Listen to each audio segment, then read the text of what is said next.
قلندر لاہوری، مصور پاکستان، شاعر مشرق ڈاکٹر علامہ محمد اقبال سے پوچھتے ہیں کہ علی کون ہے؟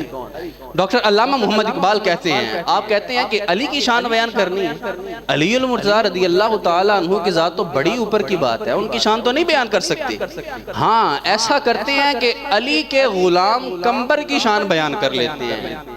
جب اس کو بیان کرنے لگے پھر کہتے ہیں علی کے غلام قمبر کی شان بھی بڑی اوپر ہے، وہ بھی بیان نہیں کر سکتے۔ ایسا کرتے ہیں کہ جس پانی سے علی کا غلام قمبر وضو کرتا تھا اس پانی کی شان بیان کر لیتے ہیں۔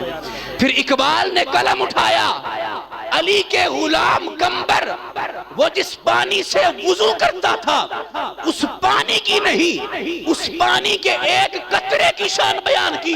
اقبال نے کہا قطرائے آب وضوء قمبرے، قطرائے آب وضوء قمبرے، در بہا بر طرز خون شاہ در بہا بر طرز خون کیسرے۔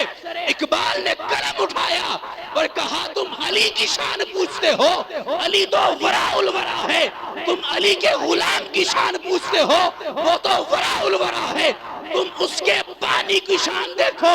اگر ساری دنیا کے بادشاہ اکٹھے کر لیے جائے، اگر ساری دنیا کے حکمران اکٹھے کر لیے جائے، ان حکمرانوں کا خون بہایا جائے تو ان کا خون، اقبال کہتے ہیں اگر ساری دنیا کے بادشاہوں کا خون بہایا جائے تو آپ کہتے ہیں کہ قطرائے آب وضوء قمبرے، علی نہیں، علی کا غلام نہیں، اس کے وضو کا بچے ہوئے پانی کا ایک قطرہ جو زمین پر بہہ رہا ہے، کہا ساری دنیا کے بادشاہوں کے خون سے پانی کا وہ ایک قطرہ بہتر ہے جس سے علی کا غلام وضو کرتا ہے۔